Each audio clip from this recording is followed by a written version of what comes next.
Eu acho que propósito, e assim, sem romantismo, tá? Mas de verdade, quando você trabalha na área de saúde, você salva vidas. Eu não sou médica, mas administrando um hospital eu tô salvando vida. E a gente viu pós-pandemia, né? O valor que a gente dá à vida, né? Habilidade para relacionamento interpessoal. Fazer a diferença por onde passa. Pega papel e caneta que esse episódio tá recheado de lições. Hoje eu recebo uma líder cujo compromisso com a excelência e a inovação a posicionou no topo do mercado de saúde. Ao longo de mais de 2 décadas, ela se desdobrou entre diversos segmentos do setor de saúde, passando por gestão hospitalar, vendas, consultoria em gestão estratégica e atuação em business intelligence, além da sua experiência internacional, onde trabalhou na GBI Pharma em Shanghai, na China. Hoje ela é General Manager na Abbott do Brasil, uma referência global no campo dos dispositivos médicos. Mas além de todos esses marcos profissionais, o que realmente a destaca é a sua capacidade de liderança autêntica. As palavras de amigos e colegas de trabalho a descrevem como uma profissional focada, objetiva e com habilidade ímpar para relacionamento interpessoal, que faz toda a diferença por onde passa. Letícia Baltazar, que privilégio ter você aqui no Lugar de Potência. Uau! Que presente essa introdução, Baza. Realmente, que delícia ouvir isso. A gente, às vezes, fica nesse mundo corrido aí, a gente não para fazer uma boa retrospectiva. Muito bom. E esse é o objetivo agora, nesse bate-papo. E eu quero começar ali do início. Leti, você é de Florianópolis. Manezinha da Ilha. Manezinha da Ilha. Enquanto você crescia por lá, quais eram suas aspirações profissionais? Você já vinha de uma família de executivos? Nossa, essa é uma boa pergunta para começar, Baza, porque minha família, meu pai é funcionário público, minha mãe é dona de casa, não tem ninguém na minha família muito próximo na vida executiva. E aí vou eu administrar um hospital com 21 anos de idade em Florianópolis. Então, realmente, assim, se hoje você me perguntar... Mas quando você... De onde veio isso, né? Uhum. De onde veio isso? Veio... Mas você tinha outros sonhos profissionais quando era mais nova? Não tinha visibilidade do que eu podia ter na vida. A gente nasce numa ilha, essa ilha é limitada com opções e você acaba achando que aquilo é o mundo que você tem. Como foi para o meu pai, como foi para minha mãe, como foi para minhas irmãs. E aí você não se dá conta que existe um mundo fora da ilha. E aí você começa a estudar, obviamente, começa a se interessar. Tem uma curiosidade que é nata minha de explorar novos caminhos, de querer explorar, né, e conhecer pessoas e conectar. E aí quando você vai fazendo isso, opa, a ilha é pequena, eu posso mais. E aí você começa a explorar. E aí tudo, a minha vida profissional, ela tá 100% em saúde. E a saúde entrou, assim, sem querer, mas sem querer mesmo, Base, assim, é aquele negócio, assim, que era para ser. Quando eu estava na primeira fase da administração na Universidade Federal de Santa Catarina, e eu recebi uma bolsa CNPq. Naquela época, eu acho que, né, enfim, hoje também tem, mas virei bolsista CNPq e aí recebi uma oportunidade para trabalhar dentro do hospital universitário da Federal. E aí eu, dentro do hospital universitário, vendo as dores dos pacientes. As dores, enfim, você vê a morte de perto, você começa a entrar num ambiente, mas eu não estava na medicina, eu estava na administração. Mas você vê tudo isso, aí eu começava a voltar para a aula e dizer assim, mas professor, como é que funciona isso para dentro de um hospital? Você está me falando de gestão de RH, você está me falando de gestão de produção, como é que é isso em saúde?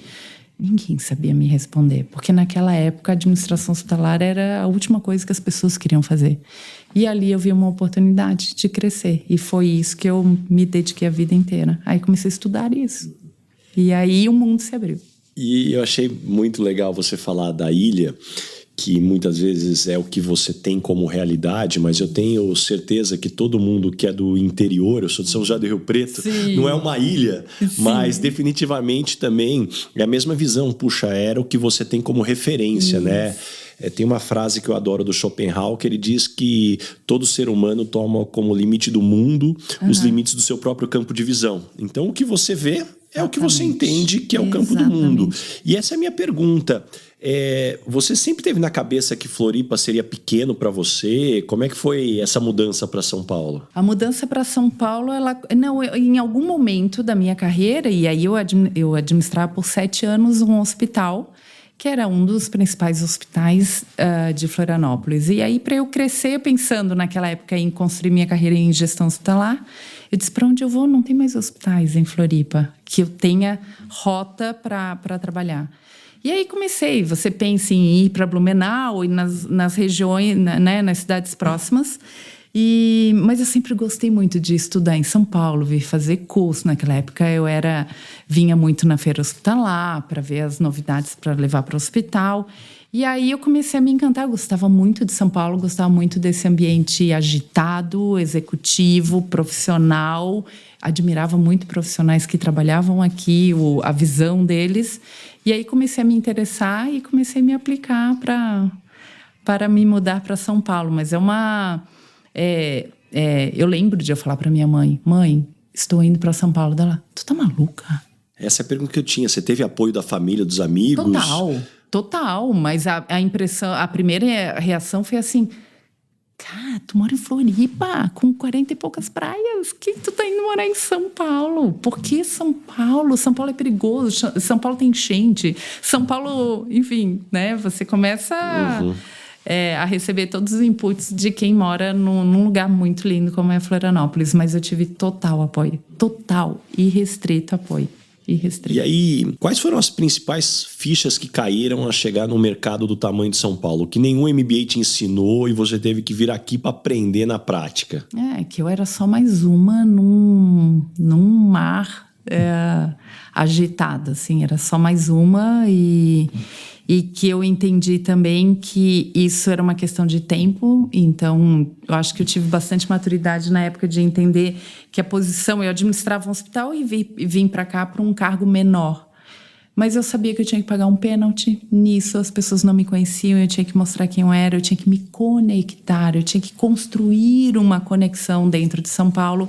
Não tenho família aqui, não tinha amigos muito próximos, então, de verdade, era eu e meu marido aqui. E eu acho que a grande aprendizagem foi take your time. Né?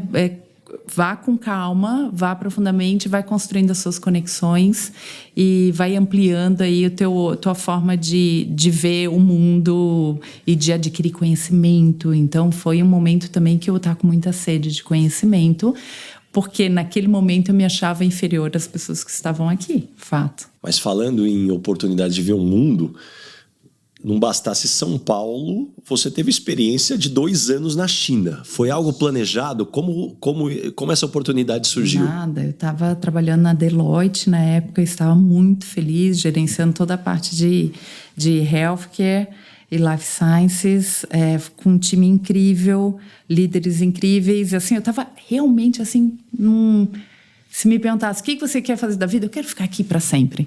E aí, 9 meses depois, meu marido chega e diz, Letícia, sabe o que é?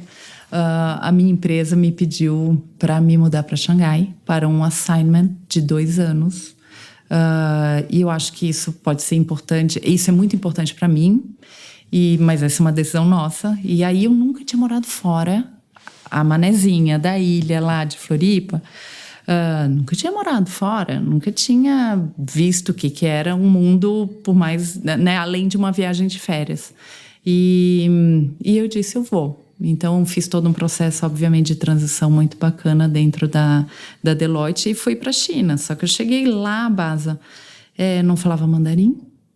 Tu vai para um supermercado, né? A princípio, meu marido trabalhando, eu em casa, vou estudar inglês, porque eu não falava uma palavra de inglês, mas nenhuma palavra de mandarim.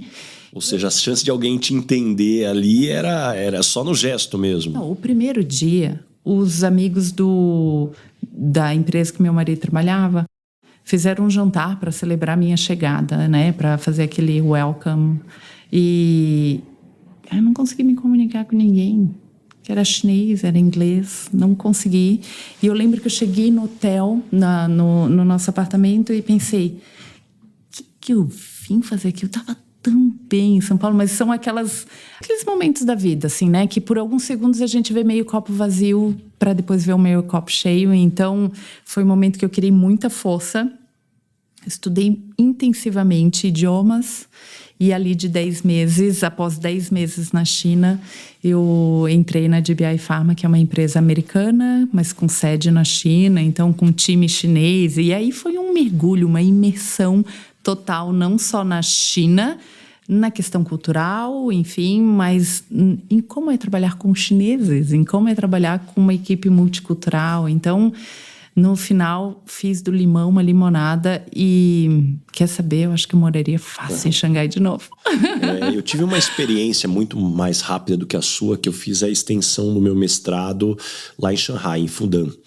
E eu me lembro que no primeiro dia, andando pelo shopping, eu passando pela praça de alimentação, eu falei, o que eu vou comer aqui? Porque você olhava a comida, você não tinha ideia o que era. E você não conseguia perguntar o que era. Enfim, e aí depois uma baita de uma descoberta e de uma experiência. E quando você começa ali no dia a dia a trabalhar, o que foram os principais pontos que te destacaram da diferença de um brasileiro e de um chinês? Porque eu entendo que só quando você está em outro país você percebe o que são as nossas características. Sim, interessantíssima pergunta, porque eu também não sabia, né? E eu fui conhecer isso na prática e lá no dia a dia. Mas eu acho que a nossa grande diferença que fazia era o compromisso que a gente tem com prazos, a seriedade. Não sei se é porque eu trabalhava numa empresa de tecnologia, onde o nível de idade, né, a média de idade era muito baixa. O nosso nível de comprometimento, de seriedade com o trabalho e de dedicação, ele é muito mais intenso do que comparando com os demais funcionários que eu tinha lá, assim. Que é um pessoal mais novo, mas não necessariamente mais novo, mas assim, mais cumprir horário, enfim, eles são muito hierárquicos, né? São muito hierárquicos e são muito seguidores de regras. Então, é isso, eu tenho que cumprir horário, eu posso sair para almoçar a tal horário, então é diferente, assim, a forma de ver. E a gente, tipo, não tem problema, o horário não faz diferença, né? A qualidade que importa e o cumprimento de prazo. Então, eu lembro que essa era uma briga eterna e que o presidente da empresa americano, ele gostava muito, assim, de ter esse mix, porque, de verdade, alguém precisava se comprometer na entrega, né? E durante esses períodos desafiadores, você teve alguma orientação de algum mentor, alguma figura que te inspirava ali, que teve um papel ali naquele momento? Eu acho que eu sempre tive um eterno mentor, que é meu marido, o Baza. Eu acho que ele também é executivo, ele vem desse mundo executivo, hoje ele é empresário. E ele sempre foi o grande pilar sólido, assim, para me dar força para enfrentar novos desafios. Porque dá frio na barriga, né? Dá um frio na barriga. Quem não tem frio na barriga, né, em toda a sua carreira? E aí ele sempre foi o grande pilar. Ele tem uma frase que ele sempre me diz, e eu acabo cascateando isso com todo o meu time, que é: não cria casca de banana. Não cria casca de banana para escorregar. Então, ele é muito otimista na forma de ver. E, de verdade, quem que tem sucesso, né? Que pessimista que tem sucesso, né? Então, eu acho que aprendi muito com ele. Muito com ele. E, obviamente, com o amor da família, né? Tu tem uma família toda que te suporta. Tu tem um marido que, de verdade, é o teu mentor ali, tá te ajudando nesse mundo que ele começou antes de mim, né? E fora de Floripa. Então, foi sempre muito bom. Como é que foi o retorno para o Brasil? Teve alguma decisão, algum fator particular para agora encaixar a carreira dos dois nessa volta? Sempre tem. A decisão sempre foi em conjunto, mas a gente sabia desde o início que o assignment dele seria por 2 ou 3 anos. Então, todo mundo sabia que tinha data de volta. O que a gente não sabia é se voltaria para o Brasil ou para qualquer outro país. E aí começou uma discussão de talvez algum país na Europa. E eu comecei a fazer entrevista, inclusive lá. Eu já estava passando num processo lá, onde a gente resolveu, então, vir para o Brasil, que para ele era melhor naquele momento. E para mim também foi. Então, quando eu voltei, nós voltamos em março, em abril eu já estava na Philips.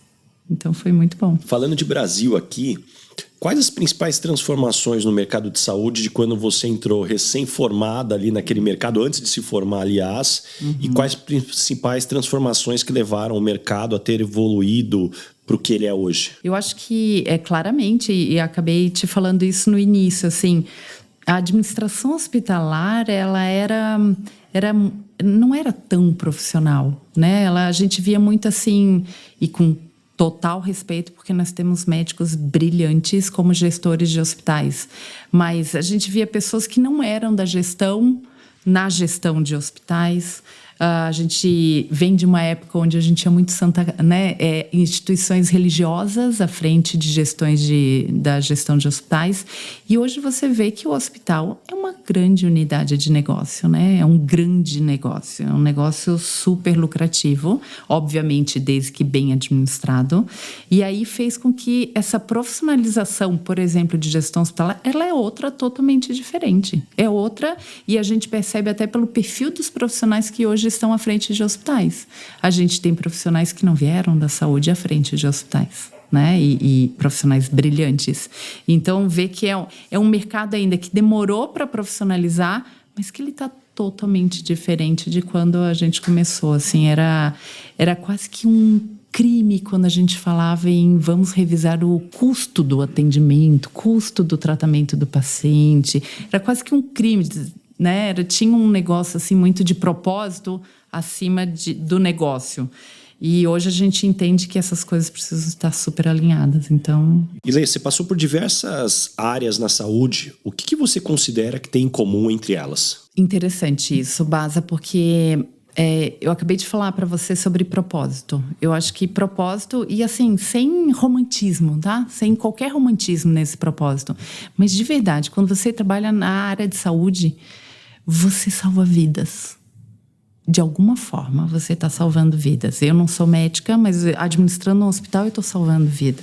Eu tendo um ambiente acolhedor para a família, eu estou melhorando a dor, né? Ou amenizando a dor daquela família. Então, sem qualquer romantismo, no final, e a gente viu pós-pandemia, né? O valor que a gente dá à vida, né? A vida, a família. Então, assim, quando você trabalha em saúde, você sente isso no sangue. Então, eu acho que isso é o que tem em comum. Não importa se você está vendendo medical device, se você está vendendo equipamento de ressonância, se você está vendendo software para gestão do hospitalar ou se você está à frente de um hospital. Você sente isso no ecossistema inteiro, assim. Então, acho que esse é o que é cross todos os segmentos, e eu tenho certeza que é o que faz cada profissional de saúde ter o brilho no olho que a gente tem, assim, porque é diferente tu acordar pela manhã e ter esse propósito. E como é que você enxerga a evolução da tecnologia no setor da saúde nesses próximos, talvez, 5 anos? Quais as tendências que você acredita que a gente deve enxergar chegando muito forte no mercado? A gente fala muito sobre a inteligência artificial. Isso está na nossa vida já, né? Aquele desenho dos Jetsons virou realidade e todos nós sentimos. E na saúde ela não é diferente, e ela é muito... Ontem, por exemplo, eu estava numa reunião e a gente estava falando da importância da inteligência artificial para diagnóstico de doenças que até então são difíceis do paciente ter acesso, ou difícil do médico mesmo ser capaz de ter um olhar e uma leitura muito bem do diagnóstico do paciente, se não for através da inteligência artificial. Então, assim, você saber que hoje você tem zilhões de algoritmos de empresas e de profissionais brilhantes, né? Eu recentemente estou em contato com profissionais brilhantes, onde conseguem desenvolver um algoritmo para leitura de imagens gráficas e conseguem dizer para o médico: o seu paciente tem uma arritmia cardíaca. Então, assim, isso é sensacional. Isso não é mais futuro, isso é realidade. E acredito que isso não vai substituir os profissionais, a gente claramente percebe isso, mas vai dar muito mais ferramenta e vai dar uma precisão muito maior para os diagnósticos, né? Enfim, todo o tratamento. Então, acho que inteligência artificial, fato, é algo que a gente sente já hoje na pele. E, obviamente, essa interoperabilidade do dado, né? A gente percebe, nós não somos de um hospital, né? Nós temos um prontuário que é nosso e ele pertence a gente, e nós temos que ser, né? Nós somos os maiores gestores da nossa saúde. Então, esse dado ele é meu e eu preciso usá-lo onde quer que eu vá.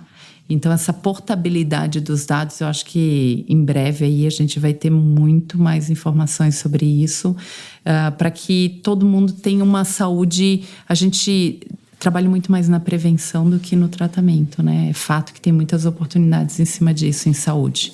E como é que você vê o equilíbrio entre inovação e gestão de riscos no setor da saúde? Isso é importante, porque quando a gente fala de saúde, segurança em primeiro lugar. Não importa se aquilo é inovador ou não é inovador, a gente está ali para fazer o bem, para trazer saúde e não para causar mais problemas, né? Então, a gente vê aí uma série de certificações onde o nível básico de um hospital para ter um nível de qualidade mínimo é segurança. Então, gestão de riscos, ela não é algo importante, ela é a base. Você não pode trazer um paciente para dentro do hospital e ele sair com 2. Você não pode tratar um paciente com medical devices e, enfim, e errar o lado. Você não pode. Então, assim, acho que gestão de risco é algo que está no nosso DNA. Quem trabalha com saúde tem gestão de risco, tem gestão de segurança. E aí a inovação vem para, obviamente, para aumentar a barra, subir a barra do que a gente pode oferecer, né, para todos nós. Então, mas em inovação, a saúde tem muita inovação todos os dias. E aí o grande desafio, e eu agora do lado da indústria, é o grande desafio de como é que a gente mostra o valor disso, né? Porque inovação por inovação, mas e aí? Eu estou num ecossistema de saúde que, né, enfim, buscando um equilíbrio financeiro entre todas as partes. E aí eu chego com algum produto novo que não vai me agregar em nada, só vai incrementar custo, né? Como é que eu trago esse valor para esse ecossistema? Então, acho que esse é o grande desafio da inovação dentro da área de saúde. E muito legal entender tua visão e os pontos que estão no teu radar.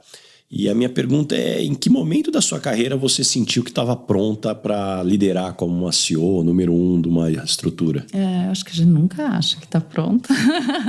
A gente nunca acha que está pronto, mas a gente sempre tem a ambição e a vontade de. Então, acho que o fato de a gente nunca se sentir pronto, para mim é uma qualidade, é aquele teu lado que você senta, que você se prepara, que você se capacita, que você cria sua estratégia. Então, pronto a gente nunca tá, mas sempre com muita vontade de fazer algo muito maior e impactar mais, né? Como é que a gente impacta mais? Como é que eu posso... Hoje eu administro um hospital com X acessos de paciente. Como é que eu posso impactar mais? Eu posso ir para uma consultoria, onde eu posso impactar vários hospitais através de projetos, né? Eu posso ir para a indústria, onde aí eu estou falando de uma população brasileira.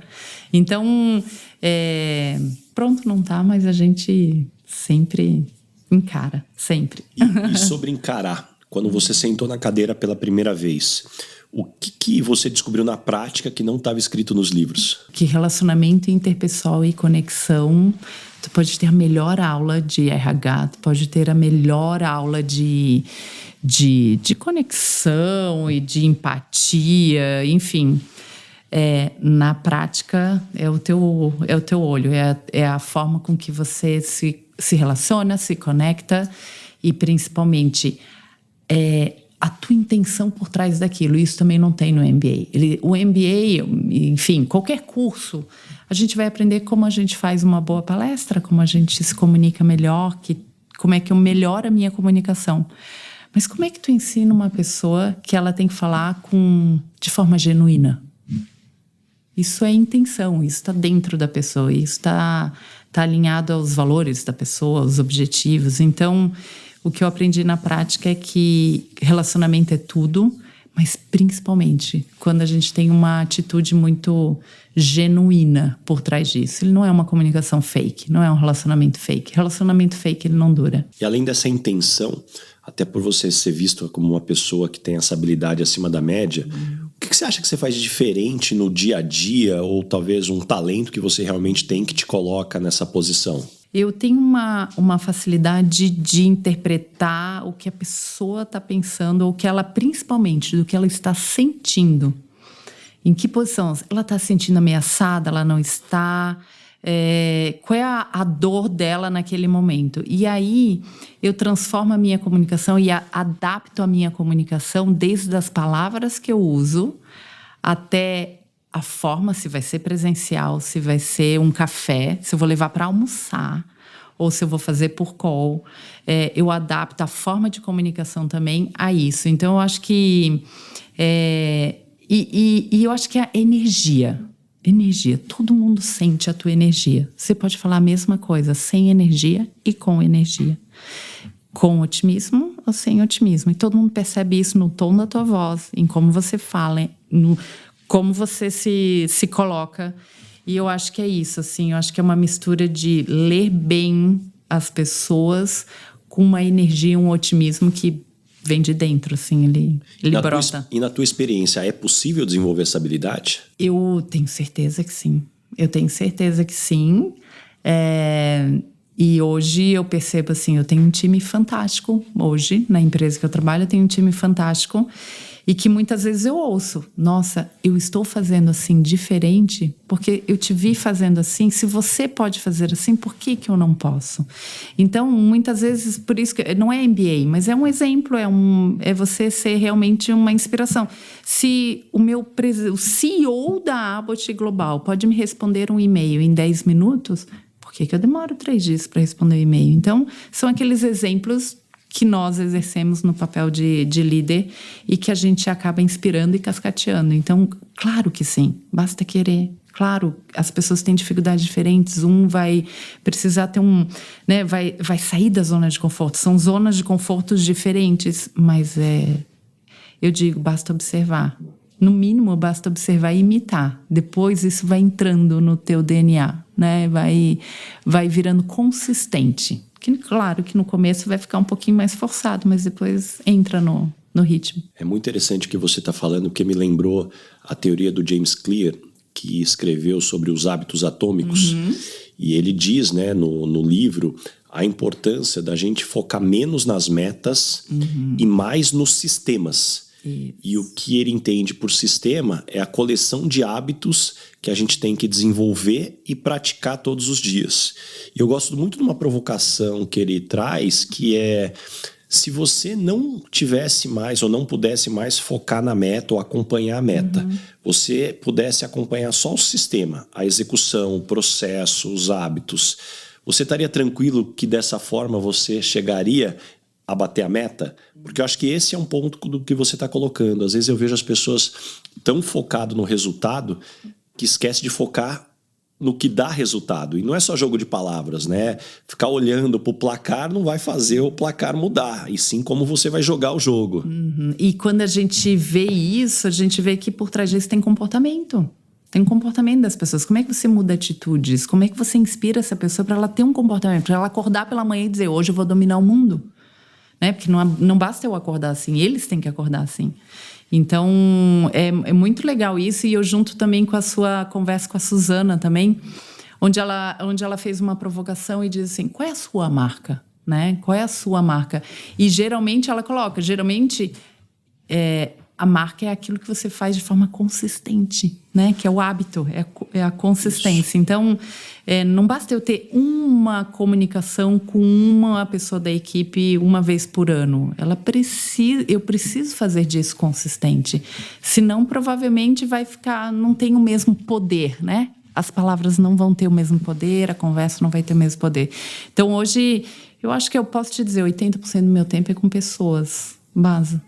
Os outros 20% com números, né? E pessoas, eu digo também, clientes, obviamente, mas relacionando, porque ali é a beleza do negócio, assim, eu fico orgulhosíssima. E esse tempo com as pessoas, o quanto ele é informal no freestyle e o quanto que ele é estruturado com reuniões ou rituais? É um mix. Eu acho que a gente não pode ter... Não tem como você gerir um negócio sem um mecanismo gerencial mais estruturado.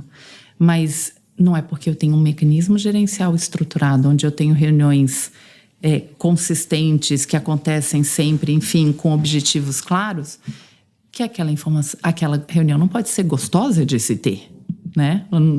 Isso é diferente. Então, eu acho que não é uma informalidade, mas como é que a gente faz que a nossa reunião seja mais produtiva? E muito provavelmente a reunião é mais produtiva quando ela tem participação ativa. E a participação ativa depende muito do engajamento das pessoas. Então, é um ciclo, né? Tem que trabalhar engajamento, tem que trabalhar motivação para que essa pessoa entre na reunião com a mesma vontade de ganhar que você. Mas sim, eu acho que é um mix. Eu tenho muitos almoços, cafés da manhã, adoro café da manhã, num horário que a pessoa está menos pressionada aí com os e-mails, enfim, com as tarefas do dia a dia. O copo ainda está vazio. Mas eu faço um bom mix, porque eu também entendo claramente que esse café da manhã, que pode ser para tomar um cafezinho na esquina, ele conecta de jeito diferente do que eu sentar numa mesa no escritório e conversar e ter a mesma conversa. No café é diferente. É muito legal o que você está falando, que me lembrou aqui uma dica que eu tive, que me ajudou bastante, que muitas vezes nessas conversas eu ficava muito preocupado no que eu ia falar, que mensagem eu ia levar.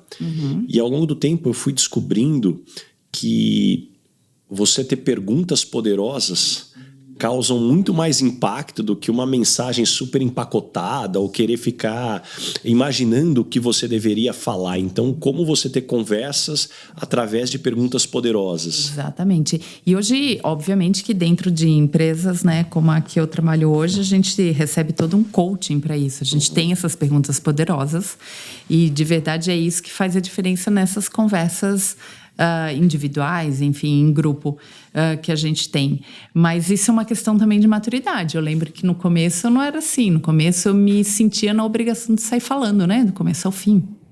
A gente sente, porque eu sou líder, eu tenho que falar do começo ao fim. Sim. E não porque você não dá espaço, mas é que você se pressiona que você tem que falar, você tem que responder, você tem que direcionar. E hoje é totalmente diferente, né? Hoje é como é que de verdade a gente provoca, a gente faz a pessoa... Porque quando a gente provoca, a gente tira a pessoa da zona de conforto. E daí é ali que ela muda o comportamento, é ali que ela muda a forma de ver, né? É o clique que precisa. Então, é por aí mesmo. E não tem como direcionar uma conversa como essa sem o poder de escuta, que talvez esse seja um dos maiores desafios, né? A maior parte das pessoas... No dia a dia maluco que a gente vive, a gente está mais preocupado em identificar quando a pessoa vai respirar para a gente falar. Então você está esperando a sua vez de falar do que escutar de forma genuína. E talvez é aí também um grande aprendizado, porque eu tenho comigo que quando a gente fala, a única certeza que eu tenho é que eu não estou aprendendo nada. Mas quando a gente escuta, talvez eu tenha uma possibilidade de aprender. Exatamente. Então, a importância da escuta.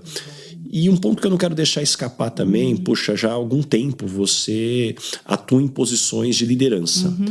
Como mulher, quais foram os desafios específicos que você enfrentou na sua carreira? Como é que você superou?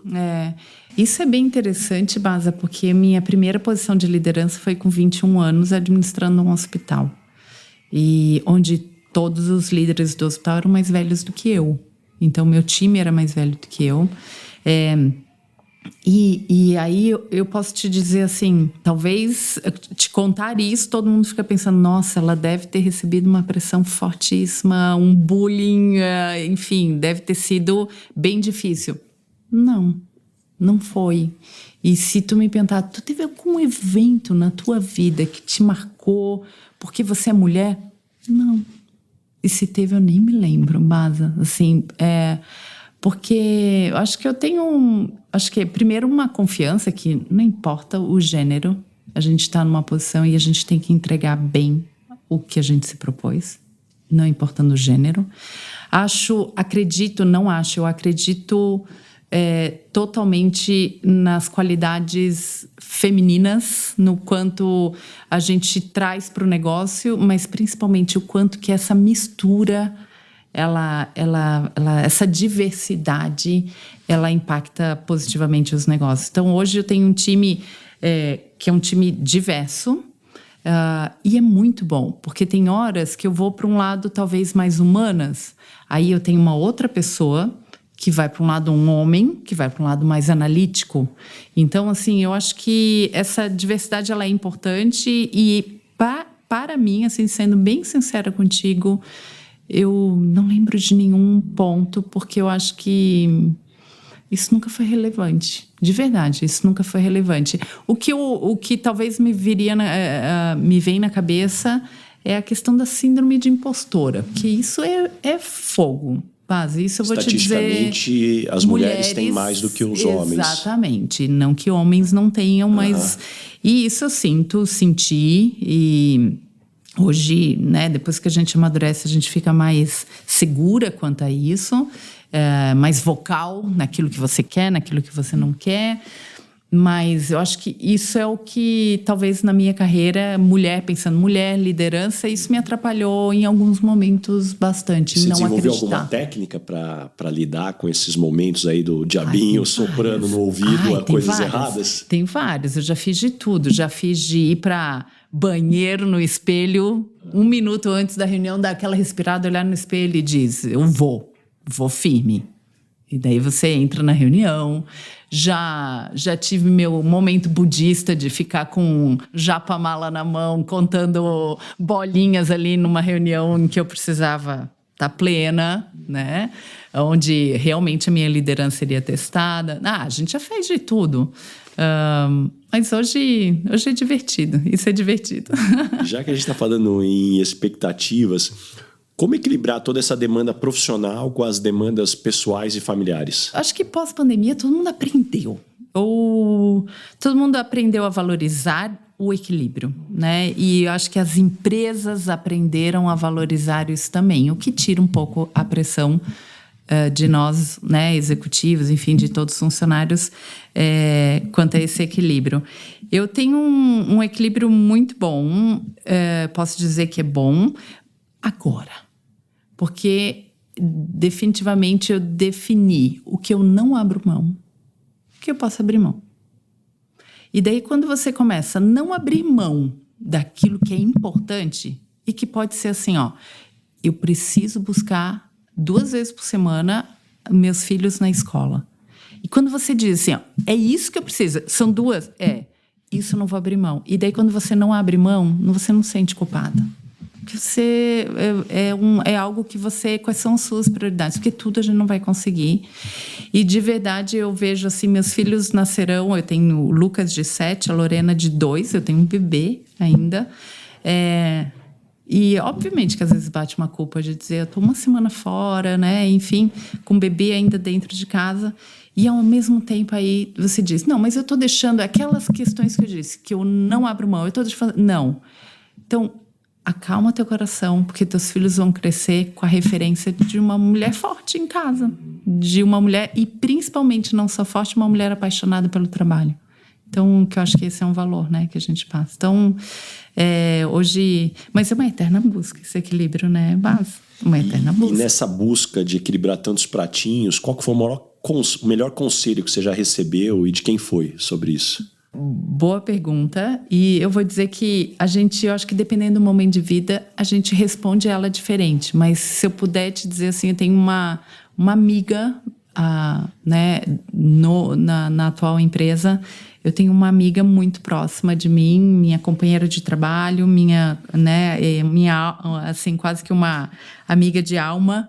E ela chegou um dia para mim e disse assim, Letícia, e eu estava num momento desse de culpa. A Lorena foi o primeiro dia para a escola, não fui eu que levei. A Lorena fez, não fui eu que... O Lucas fez a primeira aula de tênis e eu não fui ver. Ela disse, Letícia, foca na qualidade. Porque, claro, ela já passou por esse momento todo. Ela disse, foca em momentos de qualidade, não é quantidade. Então, assim, sabe aquele horário que tu chega final do dia em casa e que tu ainda fica pregado no teu celular, porque eu sei que tu tá pregada no teu celular, porque tu tá ali respondendo, tu tá no WhatsApp, tu tá... Cara, larga o teu celular. Volta às 9 pro teu celular. Mas larga para te ter pelo menos 1 hora de qualidade sentando no chão e brincando com a Lorena. Né? Ou enfim, vendo uma série com o Lucas. Mas tenha bons momentos de qualidade. Então, acho que essa foi a maior aprendizagem, é isso. E tudo que eu vou fazer, eu sempre fico pensando nisso, sabe? É interessante. E acho que muita gente pensa assim também, mas uma coisa é você ouvir, outra coisa é você aplicar. Então, é um exercício diário. E dentro dessa dinâmica também, o que eu aprendi, o que eu acredito, é a gente também não romantizar o equilíbrio. Porque eu particularmente acredito que nunca a gente vai ter as coisas perfeitamente em equilíbrio. Cada hora uma parte da vida te cobra mais, hora o trabalho está te cobrando mais, hora a família, você tem um problema de saúde, hora com amigos, então uma hora puxa. Então, para mim, o equilíbrio é muito mais uma referência para você olhar se essa energia está desbalanceada, então vamos trabalhar. Adorei. Mas eu particularmente não conheço ninguém que tenha a vida harmoniosa, porque o que é uma balança? É você colocar 2 pesos na mesma medida para que ela fique, né, estável. Eu não acredito e não conheço ninguém que consiga isso. Eu adorei te ouvir assim, porque é isso, e muda, as prioridades mudam, tem horas que os filhos são mais importantes e a gente tem que mudar o foco, então isso é muito dinâmico, né? E é um exercício diário e que a gente precisa estar todo dia acordar com isso em mente, assim. E falando em filhos, Lê, você tem a oportunidade hoje, você e o seu marido, de dar acesso aos seus filhos a muita coisa que você não teve a oportunidade de ter acesso. Como você e o seu marido pensam sobre a criação dos filhos? Ai, que legal. Pois é, na verdade, não só eu, como ele também não teve muito acesso a essa juventude, essa criançada de hoje. Elas têm, principalmente em São Paulo, têm acesso a muita coisa. Mas eu acho, eu e ele, a gente tem um comum acordo de referência, Masa. Eu acho assim, tudo o que eles precisam, as crianças, nossos filhos precisam ter uma alta autoestima para encarar uma vida, e a gente precisa dar as referências. E aí são as referências que fazem sentido para mim e para o Lúcio. Então, e de verdade, não foi diferente do que nossos pais, os meus pais fizeram comigo. No ambiente deles, conforme os valores que eles tinham, as referências que eles tinham, eles me passaram tudo de melhor que eles tinham. E aí a gente só vai somando. Eu pego aquilo e começo a entender em São Paulo, é um outro estilo de vida, são outras ambições, uma exposição, um acesso a coisas que não tinham. E aí você começa a pensar, isso vale a pena? Que referência eu quero dar? Eu quero dar referência de esporte? Eu quero dar referência de idiomas? Eu quero dar referência de independência? E aí a gente tem que ser coerente, né? Tem que ser coerente. Não adianta eu e o meu marido, na educação dos nossos filhos, a gente passar uma referência, mas fazer algo diferente disso, né? Então, acho que mas acho que não é muito diferente, é só porque do que eu recebi dos meus pais. Mas porque dos meus pais está aqui dentro, ninguém tira de mim, né? Mas como a gente, educa eles de uma maneira ainda melhor, sabendo que eles estão num mundo diferente do mundo que eu tinha, né? Totalmente diferente. Você tem alguma técnica para sair do automático ou buscar sair do automático? Eu acho que o automático, muitas vezes comigo, está relacionado à procrastinação. A gente estava falando isso um pouquinho antes. A gente procrastina, a gente deixa no automático e vai procrastinando. Então, para mim, o automático está muito de não querer mexer. E aí tem a ver com procrastinação. Eu acho que a forma de sair, para mim, a forma de eu sair do automático é efetivamente senta, desenha um plano, coloca na tua agenda. Isso funciona. É difícil essa roda até pegar o ritmo, mas para eu sair do automático, e aqui vai desde voltar a fazer exercício até a terminar um curso ou mesmo mudar algo que é delicado dentro da empresa, que uma hora que você tem que encarar. Eu acho que tudo... Ou fazer uma aula, tudo isso é assim, senta, coloca na agenda e vai, né? Então, eu funciono assim, eu sei que cada um tem um estilo, mas para sair do automático, a gente tem que encarar essa procrastinação. Pra gente fechar esse primeiro bloco, como é que tua voz interna fala com você? A voz suave, te dá porrada, te cobra? Como que ela funciona? É uma voz agitadíssima, é uma voz que não para 24/7, é uma voz que tá sempre exigindo, ela tá sempre exigindo, assim, então é difícil. É difícil. Ela tem um benefício muito grande de manter essa energia sempre alta, essa rotação alta, de ter essa energia alta, mas ela tem também um cuidado, ela requer um cuidado, né? Requer cuidado para não passar do limite, como tudo nessa vida, né? Até água em excesso faz mal, né? E chegamos agora no momento Headhunter. Qual que é a pergunta que você sempre faz nas entrevistas para contratar alguém para o seu time? Por que aqui? Por que essa posição? Por que esta empresa? Por que trabalhar com isso? Eu acho que esse porquê, né? Simon nos ensinou isso, assim, esse porquê a gente vai muito na intenção real por trás da decisão, para que as pessoas não tomem decisões no automático.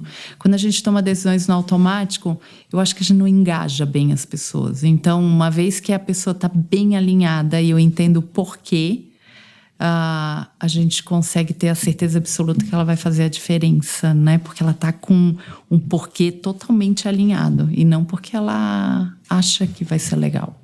Adorei. E que tipo de pessoa não dá certo trabalhando com você? Pessoa que não cumpre prazo. Pessoa que não cumpre prazo, assim, e acaba... não cumpre prazo e me expõe, mas, assim, não cumpre prazo e o compromisso com a organização, com o mecanismo da organização. Eu acho que isso é básico.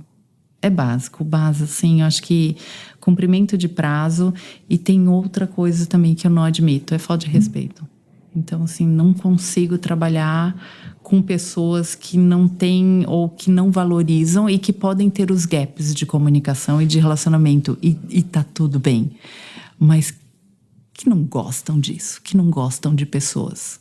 Isso é difícil para mim. E quando as pessoas não gostam de você, normalmente qual é o motivo? Eu acho que pessoas que não gostam de mim, talvez são pessoas que não valorizam pessoas. Então, me veem valorizando pessoas ou me veem dedicando tempo para pessoas e essas pessoas não valorizam. E tá tudo bem, porque tem posição para todo mundo. E elas acham isso too much, talvez? Acham isso too much. Ou diz, Letícia, vai direto no ponto. Vai lá e sei lá, um exemplo bobinho, mas vai lá e demite. Se eu fosse a Letícia, ia lá e demitia. Não, a Letícia, ela vai preferir conversar. Ela vai preferir ser vocal e dizer, a próxima não vai mais rolar. Porque a Letícia funciona assim. E o que você tem mais orgulho do que está escrito no seu currículo? Eu acho que é saúde, healthcare. Especialização em healthcare. Porque saúde é uma paixão, é um vírus, Baza, é um vírus. E eu, obviamente, que eu não digo que eu nunca trabalharei fora da área de saúde, porque isso é muito forte, até porque a gente vê zilhões de oportunidades de como é que a gente pode crescer, né? E de verdade não é crescer, mas entregar, devolver para as empresas tudo aquilo que a gente conquistou e aprendeu. Mas a minha paixão é saúde. E o que você gostaria de perguntar para o Baza Headhunter? Eu gostaria de perguntar, Baza, você que tem, obviamente, uma vida executiva, né, de muito sucesso e também convive e tem aí várias conexões com pessoas de muito sucesso em um nível muito alto de responsabilidade. Que tipo de qualidade, que tipo assim de qualidade esses executivos, não importa o CNPJ, não importa o CPF, pessoas bem-sucedidas em altas posições, o que elas têm em comum? Puxa, uma coisa que me vem à cabeça, até foi um aprendizado quando eu entrei na Michael Page, e eu acho que eu já falei isso em outros momentos, por eu vir do interior, muitas vezes eu vi os executivos, esses altos executivos aqui, principalmente de São Paulo, como seres perfeitos, inatingíveis, que não erravam, que não tinham medo. E depois, ao longo do tempo, eu fui descobrindo que, na verdade, todos eles também têm seus medos, seus receios, suas dúvidas. Só que a diferença é que eles entendem que isso é perfeitamente normal e seguem a vida apesar disso. Então, e aquela confiança de dizer, puxa, talvez eu sei 70% sobre esse tema, mas eu vou seguir porque os outros 30% eu confio na minha capacidade de buscar pessoas para aprender, na minha capacidade de absorver informação, na minha capacidade de escuta e na minha energia para que eu possa me dedicar. Então, é um pouco daquela máxima, né? Autoconfiança não é você chegar num ambiente e se achar melhor do que os demais. Autoconfiança é você chegar num ambiente e entender que você não precisa se comparar com os demais. É você com você mesmo. Então, de maneira geral, o que eu vejo as pessoas de sucesso que se mantêm, porque também sucesso rápido, que vai e cai, isso também acontece quando não tem consistência. Mas, de maneira geral, eu acho que tem essa autoconfiança de olhar mais para dentro do que ficar trazendo essa comparação para fora. Que legal. Maturidade, né? Maturidade, sem dúvida nenhuma, ajuda. E chegamos agora no momento, Dona Ângela. Complete a frase. Eu sou esquisita por quê? Porque eu tô eternamente energizada e empolgada. Eu também sou assim. Puxa, às vezes as pessoas falam assim, Baza, você tá sempre com energia, você tá sempre feliz. Às vezes eu brinco, gente, hoje eu tô mais animado que o Datena transmitindo tiroteio ao vivo. Vambora. Vai fazer aquelas comparar, o pessoal já dá risada, vambora, tá tudo certo. Ou vamos dominar o mundo. Vamos Seja dominar lá o que mundo. É esse, mas a gente vai. E qual é o maior perrengue ou situação engraçada que você já passou no mundo corporativo? Eu acho que, não é engraçada, mas eu citei aqui a demissão, porque aquilo me marcou tanto, Baza. Eu administrava hospital em Florianópolis quando eu demiti uma pessoa do RH. E a pessoa olhou para mim e disse assim, Letícia, você nunca me deu sinal nenhum que eu estava indo mal. E assim, eu demiti por baixa performance. Não foi nenhum outro motivo. Aquilo ficou tão marcado. Imagina que eu devia ter entre 21 e 25 anos e eu nunca mais esqueci aquilo, porque eu senti na pele o que é o erro de uma comunicação, né? A falha numa comunicação. Tinha uma família por trás daquilo. Imagina, ele podia ter se preparado, a pessoa podia já ter um plano B, Mas aí com isso também eu entendi, Baza, que a conversa difícil a gente tem que encarar. Não tem que ter medo de conversa difícil e não tem que dourar a pílula. Ela tem que ter com respeito. Com respeito. Então, eu acho que desde aquele momento eu nunca mais demiti ninguém. Nunca mais precisei ouvir isso. Demitir, mas assim, eu nunca mais precisei ouvir isso. Porque, de verdade, a consequência ela foi trabalhada ao longo do tempo. Eu estava de consciência tranquila. E caminhando agora para o final, o nome desse podcast é Lugar de Potência. Qual que é o seu lugar de potência? Que tipo de situação e ambiente que pode jogar que você brilha? Relacionamento, conexão. Comunicação, relacionamento, conexão. Eu amo me comunicar. E me conta uma verdade que as pessoas não costumam dizer e, na sua opinião, é fundamental para se ter sucesso. Eu não sei. Eu acho que e você falou muito bem isso. Eu não sei. E tem várias coisas que eu não sei. E eu vou continuar não sabendo outras coisas. Então, assim, eu acho que enquanto líderes, mas independente de você estar num cargo de liderança ou não, é muito importante a gente ter essa honestidade com a gente mesmo e, obviamente, dependendo do ambiente, você ser vocal. Porque hoje eu tenho tranquilidade de entrar numa reunião com o meu time e dizer, me ensinem o que é a curva desse catéter, porque até agora eu não entendi. E tá tudo bem. Tá tudo bem. Porque você sabe que você tem outras qualidades e que é essa mistura que faz o resultado. Então, acho que é isso, não sei. Muito legal o que você falou, inclusive nas palestras que eu dou nas empresas sobre liderança. Uma das grandes reflexões que eu gosto de fazer com as pessoas, qual é a sua forma de solucionar problemas? Você traz solução ou você busca solução? Porque se você só traz solução, você está partindo do princípio que você sabe tudo, que você tem todas as respostas e que você conhece todos os caminhos, e isso é no mínimo arrogante, para não dizer outra coisa, né? Além de prepotente. Agora, se você é uma pessoa que busca solução, você tem menos compromisso se vai sair de você, se vai sair de outra pessoa. Então, eu vejo que às vezes as pessoas têm um compromisso muito maior em defender a própria opinião do que chegar na melhor solução. Porque é gostoso estar certo, né? Dá aquele sentimento gostoso. Nossa, tá vendo? Eu tava certo. Ego, né? Ego, exatamente. poder. Agora, no final, o que adianta? E essa é uma outra provocação que eu faço. A gente precisa que os líderes saibam conduzir melhor as discussões, porque na maior parte das vezes o que eu tô vendo que acontece nas empresas é que o chato ganha.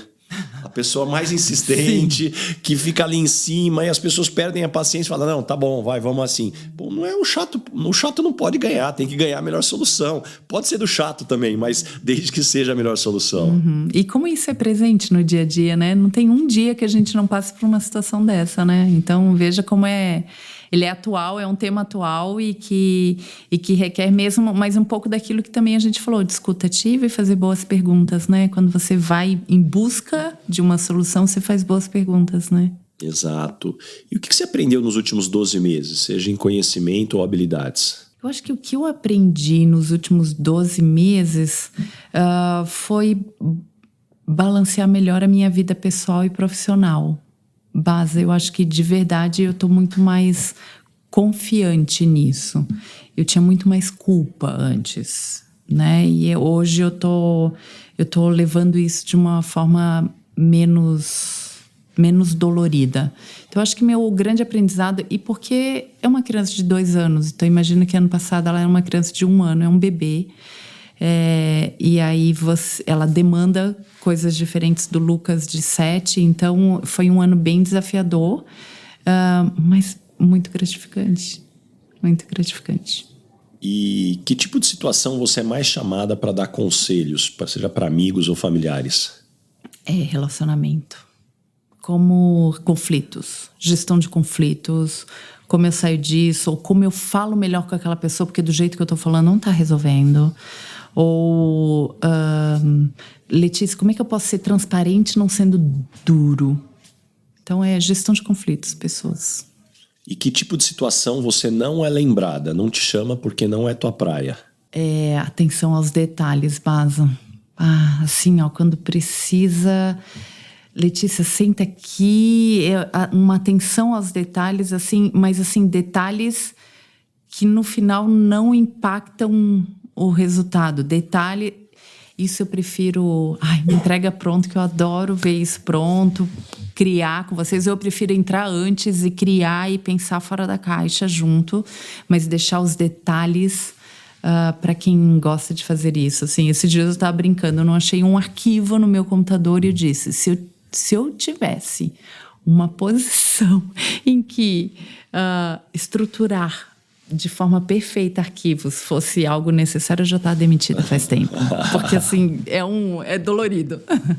Deixa algumas dicas de fonte de conhecimento. Como é que você se mantém informada e se desenvolve? Eu não tenho rede social, tirando a rede profissional, rede social eu não tenho, então isso foi um livramento. Foi um livramento, até porque, enfim, eu não preciso disso efetivamente no meu dia a dia de trabalho e acho que, enfim, no meu ponto de vista, esse mundo de comparações, tudo, ele deixa a gente mais triste. Então, eu não tenho, mas eu me ocupo muito, e a gente gosta de um celular na mão, né, Baza? Quem não gosta? Então, eu me ocupo muito com jornais. Então, eu tenho jornais nacionais que eu me mantenho atualizada todos os dias. Obviamente que tem o IPO aí, que é né, a gente sabe, é uma grande fonte de conhecimento, de troca. E a empresa, né? Hoje em dia as empresas elas entenderam muito essa jornada para sempre de aprendizagem, de conhecimento. Então a gente recebe muita informação também dentro do mundo executivo.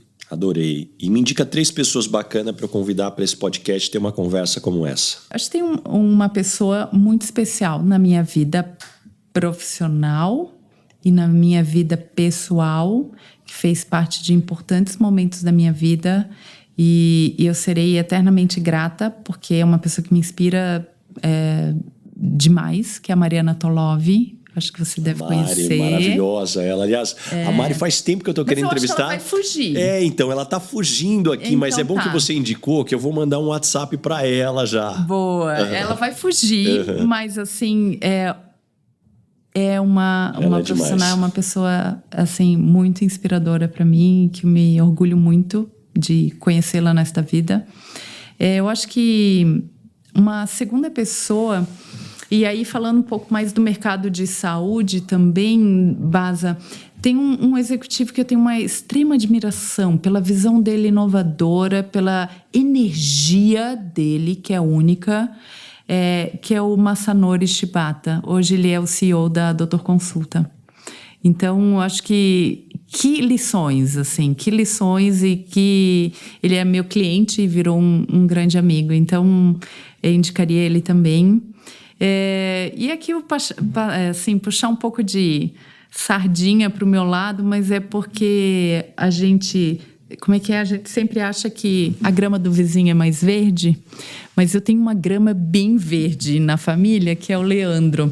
O Leandro é meu cunhado, Leandro Ries. Leandro, enfim, da mesma forma que eu tenho uma paixão por saúde, ele tem uma paixão pelo agro, pecuária, enfim. Ele tem, né, formação em veterinária e fez a carreira dele lindíssima nesse segmento, e eu acho assim, ele tem ensinamentos, também é uma pessoa que não para de aprender nunca, e tem ensinamentos para qualquer um, e tem um respeito enorme pelo ser humano. Então acho que seria bem interessante. Adorei. Além de ser gente finíssima, a gente estava junto em Nova York lá, no último evento lá, conheço muito bem ele, já vamos colocar aqui no radar também.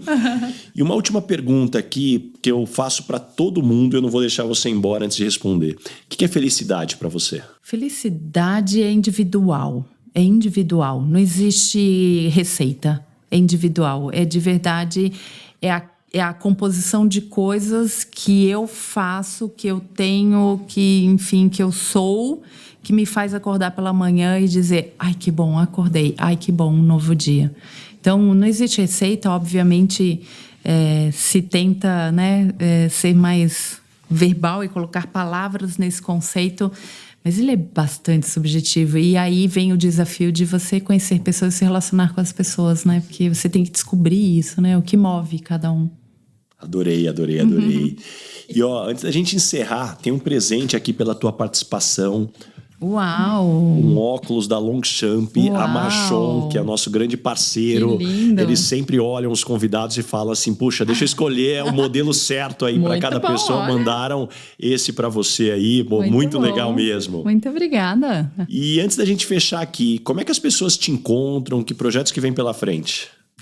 Então, eu acho que esse ano aí a gente... obviamente que esse mundo do corporativo, ele toma bastante espaço no nosso dia a dia, mas eu quero cada vez mais me dedicar para projetos, enfim, que a gente consiga de novo impactar mais, e como é que eu posso replicar o que eu consigo fazer no mundo executivo para outras empresas ou outras pessoas. Então, vem aí alguns projetos de coaching, sem qualquer compromisso, mas assim, de verdade, para que eu devolva o quanto eu já recebi de diversos profissionais aí ao longo da carreira. E também estou aí em vários projetos aí que estão aquecendo, de conselhos também, que me permitem, obviamente, desde que bem alinhados com o meu mundo executivo, eles consigam fazer parte disso. E esse mundo executivo também é um vício, né, Base? Então a gente está lá porque a gente ama. Muito bom, adorei. Puxa, tenho certeza que todo mundo que nos escutou até aqui saiu com páginas e páginas de anotações, muitos insights, muitas lições aqui. Aliás, quem está aqui nos escutando, já aproveita para compartilhar esse episódio com todos os amigos, manda nos grupos de WhatsApp aqui, compartilha, que é um conhecimento muito importante. E mais uma vez, obrigado por abrir tua agenda. Faz tempo que a gente estava tentando bater a agenda, mas eu sabia, uma hora vai dar certo e deu. Muito obrigado mesmo. Muito obrigada, Baza. A gente vem aqui de coração porque a gente admira muito também, e é uma questão de troca mesmo, né? Eu acho que você merece também ter todo esse carinho, porque você tem um cuidado muito especial também com quem está ao teu redor. Então, muito obrigada.